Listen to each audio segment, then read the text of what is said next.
Nous sommes mardi 7 mai 2019. Vous êtes sur Star 21 TV. À tous, bonsoir. Les titres du journal. Les travaux de restauration des voiries urbaines de la capitale guinéenne entamés ces derniers temps ont tendance à impacter la circulation. Illustration dans cette édition d'information. Également, en ce mois de pénitence, les bonnes actions de l'organisation Imam Malik vont aux victimes de déguerpissement qui ont reçu 400 sacs de riz. Et enfin, cela fait 2 ans exactement, ce 7 mai 2019, depuis l'accession d'Emmanuel Macron à la présidence française. Quels ont été les acquis et les défis de cette gestion? Réponse à suivre. C'était là le sommaire, tout à l'heure pour la suite.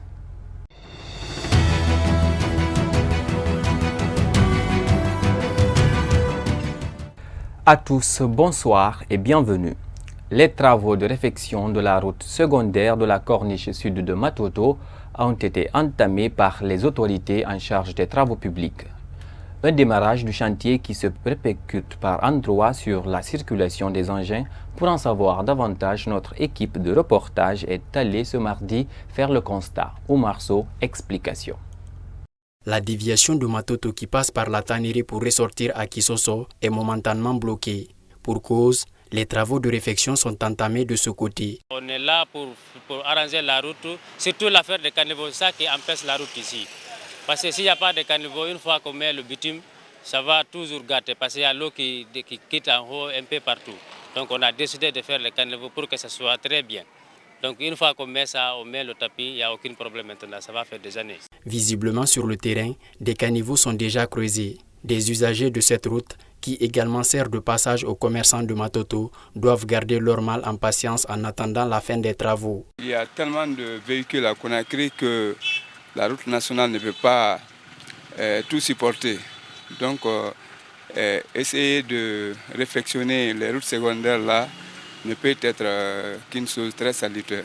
Pendant les heures des travaux, les conducteurs sont obligés d'emprunter l'autoroute. Des agents des forces de l'ordre sont postés pour veiller au grain. Des citoyens, par contre, invoquent des inquiétudes avec la saison hivernale. Il est bien de travailler parce que, comme on le dit, on ne peut pas faire des omelettes sans casser des œufs. Mais le travail doit être vite. Faut pas que, parce qu'ils savent qu'il y a assez de monde qui passe par là. Et donc, si maintenant, à cause de un travail qu'ils ne peuvent pas faire un mois, on va jusqu'au-delà de 3 à 4 mois, ça devient autre chose. C'est bien sûr, ça apporte du bien. Mais si ça retarde trop, ça risque d'être mauvais pour la circulation. Pendant ce temps, sur l'autoroute Fidel Castro, le rond-point de Matoto continue d'enregistrer des ralentissements de la circulation qui conduisent le plus souvent à des embouteillages. Sur un tout autre plan, le 9e mois lunaire de chaque année est consacré au mois de Ramadan. Les fidèles musulmans du monde entier observent cette période de pénitence. Pendant ce temps, le jeûne, la prière, se pardonner et implorer Allah sont les valeurs pratiquées pour plutôt demander la grâce divine. Aminata Keita s'est intéressée à ce sujet. Suivez. Le Ramadan est l'un des 5 piliers de l'islam. Ce mois est donc une période d'instance de générosité pour faire des dons aux personnes démunies. Il a pour but de purifier le corps et l'esprit du fidèle musulman afin de lui permettre de mieux s'approcher de son Créateur. Nous sommes tous des êtres humains, nous sommes fautifs. Comme on le dit souvent, l'être humain n'est jamais parfait. C'est l'occasion pour nous de se rapprocher de notre Créateur, de notre Seigneur qui est Allah. Il faut se repentir, il faut faire des prières nocturnes, c'est-à-dire prier la nuit. Lorsque vous prosternez et vous faites des invocations, tout ce que vous voulez comme bon et tout ce que vous avez peur comme mauvais, vous priez Allah subhanahu wa ta'ala pour qu'il vous assiste. Lorsque vous faites des adorations, ces adorations sont multipliées à un nombre dont personne ne peut savoir. Donc il faut être très vigilant et il faut profiter de ce mois béni de Ramadan. Durant 30 jours, les fidèles adoptent une attitude exemplaire, c'est-à-dire consacrer plus de temps qu'habituel à la prière et à la lecture du Saint-Coran. C'est seulement pendant le Ramadan, Dieu pardonne tous les péchés, volontaires ou involontaires, commis par les fidèles musulmans au cours des 11 mois de l'année. Et surtout, toutes les portes du paradis sont ouvertes pendant ce mois saint. Les fidèles doivent être fiers en cette période. Pour rappel, le mois de Ramadan est une période de pénitence, de partage et de communion entre les fidèles musulmans. C'était un reportage signé Aminata Keïta. Ce mois de Ramadan est synonyme de changement chez les jeunes filles en vue du respect des recommandations religieuses. Elles adoptent ainsi un mode vestimentaire décent dépourvu de toute extravagance. Le constat avec Alpha Bakar Sank Diallo. Comme chaque Ramadan, nombreuses sont les filles qui changent de mode vestimentaire. Pour elles, c'est une façon de se rapprocher de Dieu et éviter d'exposer leur corps en cette période bénie de Dieu. Personnellement, je pense que c'est très bien parce qu'elles sont habillées de façon respectueuse, elles ne s'existent pas, elles respectent ce mois saint qui est le Ramadan et qui arrive qu'une seule fois dans l'année. Ce n'est pas parce que nous sommes au Ramadan seulement que l'on doit s'habiller respectueusement. Le Ramadan il passe, mais le mode vestimentaire il reste. Cette enseignante et mère de famille renchérit de la plus belle, tout en prodiguant des conseils à la jeune féminine. Je conseille aux jeunes filles guinéennes de toujours s'habiller comme ça, de laisser les habillements européens, adopter notre coutume, c'est plus mieux. Quant à ce jeune homme, il lance un appel à l'endroit des jeunes filles de conserver ce mode vestimentaire, même après le Ramadan. Quand vous partez vers Avaria ou au marché de Madina, nous voyons nos jeunes sœurs, nos mamans bien habillées. Au jour d'aujourd'hui, vraiment, nous pouvons constater que les choses peuvent changer, mais en un mois. Et pourquoi ne pas continuer sur ces mêmes modes vestimentaires après la fin du Ramadan? Donc au jour d'aujourd'hui, nous allons demander à nos mamans et à nos soeurs de vraiment changer leur mode vestimentaire. Cela va les aider au moins à se sauver des aléas de la violence. À retenir que durant le Ramadan, toutes les filles musulmanes s'exigent un mode vestimentaire décent, une manière pour elles de se conformer aux exigences de la religion. Dans la même lancée, des citoyens qui n'observent pas le jeûne ont du mal à trouver à manger pendant ce mois de Ramadan. À Conakry, les lieux de vente de nourriture sont généralement fermés. Nantene Kondé s'est intéressé à ce sujet. Voici son reportage. De Kipé en passant par Taouya, tous les restaurants et petits coins où se restaurer dans la capitale sont fermés pendant ce mois saint de Ramadan. Une situation qui cause d'énormes difficultés à ceux qui n'observent pas le jeûne. Normalement, on ne doit pas priver les autres justement de nourriture.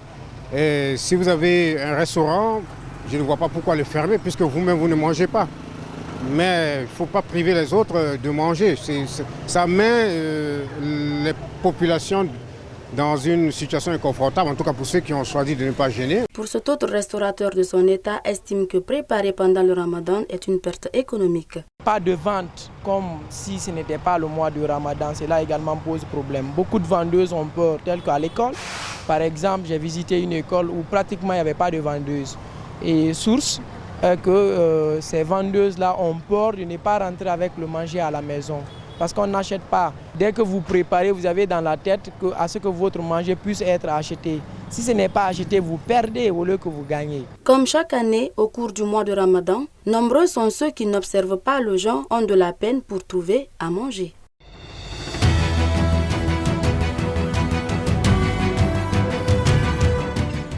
Je vous le disais également au sommaire, les gestes humanitaires continuent en faveur des victimes de Kapororaï. Hier lundi, l'organisation Imam Malik a offert 400 sacs de riz aux déguerpis, un geste qui va permettre aux bénéficiaires de bien aborder le mois saint de Ramadan. N'est-ce pas, Aliou Diallo?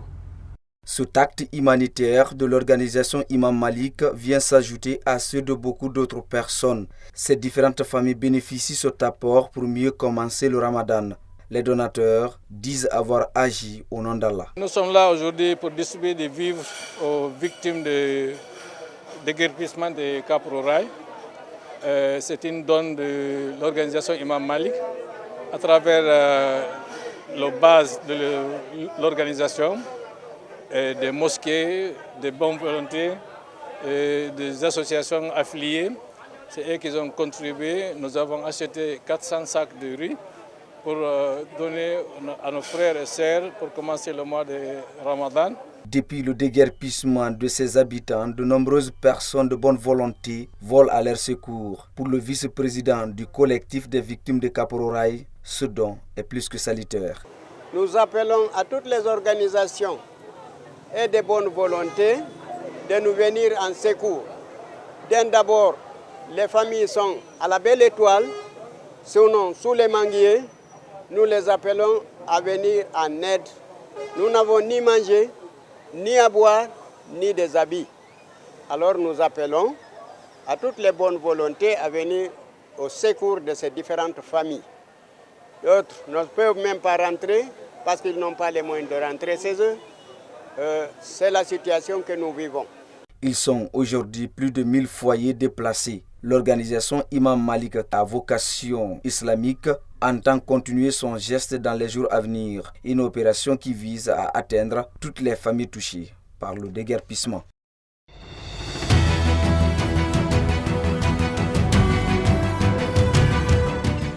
Fait de société dans cette édition, le divorce, une réalité qui prend de l'ampleur dans le pays depuis quelque temps. Qu'est-ce qui est à la base de cette rupture des couples de nos jours? Élément de réponse dans ce reportage signé Mariamba. Le divorce est la rupture officielle d'un mariage civil ou religieux liant précédemment deux personnes. En Guinée, ce phénomène continue à prendre de l'ampleur. Le manque de communication et la reconnaissance entre les couples seraient entre autres les facteurs de ce désagrément social.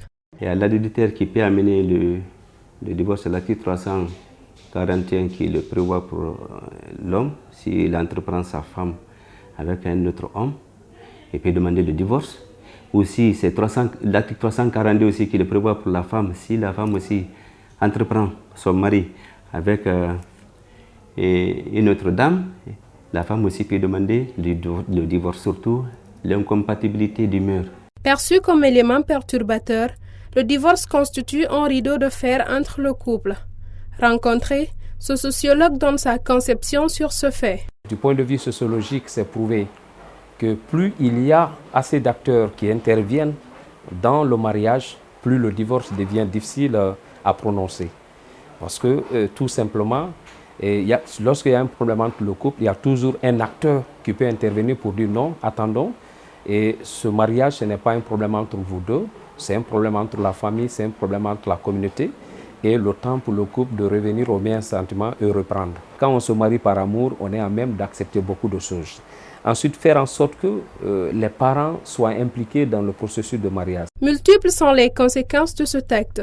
D'un côté sur les enfants et de l'autre, il ternit l'unité conjugale. Ça peut aussi vraiment jouer psychologiquement sur les deux partenaires, vu que la personne qui a eu le choc, il peut vraiment avoir des conséquences psychologiques qui peuvent vraiment jouer sur lui, d'autres même pour la vie. Toutefois, l'abus de droit fondamental, le manque de confiance ou l'harcèlement à la vie privée d'autrui serait aussi l'une des causes du divorce. Sur cette base, plusieurs mariages se brisent pour des raisons préconçues et malveillantes, en l'occurrence le soupçon sur l'infidélité d'un des conjoints ou de l'adultère.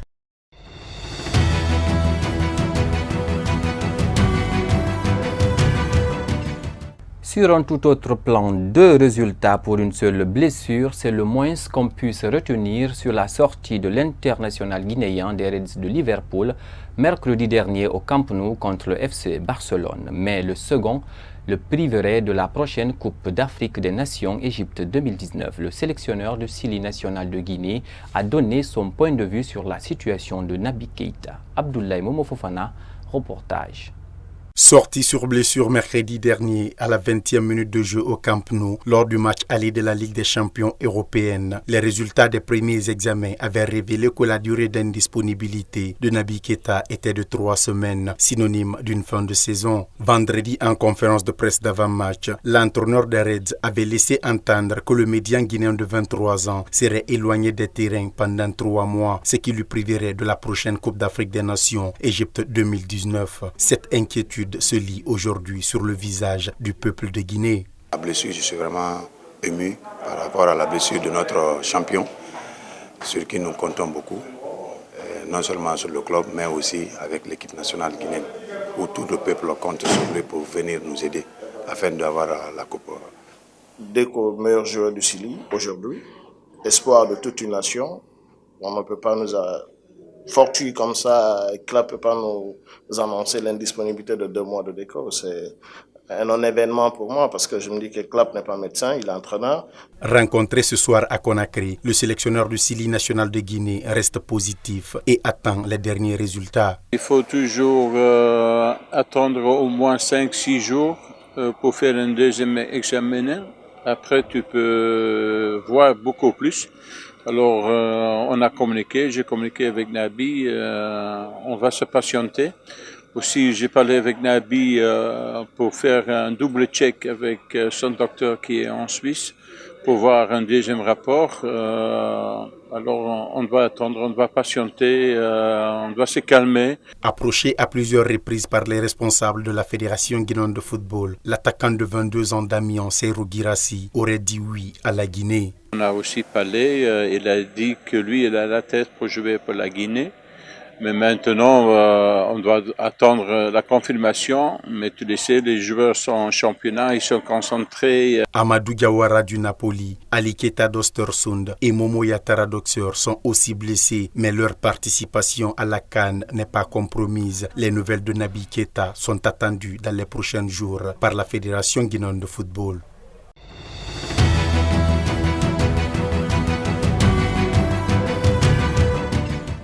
Sur le continent, 2 ans après son évasion spectaculaire de la prison de Makala dans la capitale congolaise, l'ancien député national Mouandan Semi, chef du mouvement politico-religieux Bundu Dia Mayala, est réapparu à Kinshasa ce lundi 6 mai. Il avait été arrêté le 3 mars 2017 après 3 semaines d'affrontements entre ses adeptes et les forces de l'ordre dans le quartier de Makampagne à Kinshasa. Recherché par la justice notamment pour outrage au chef de l'État et incitation à la violence, il avait ensuite été détenu à la prison de Makala jusqu'à son évasion.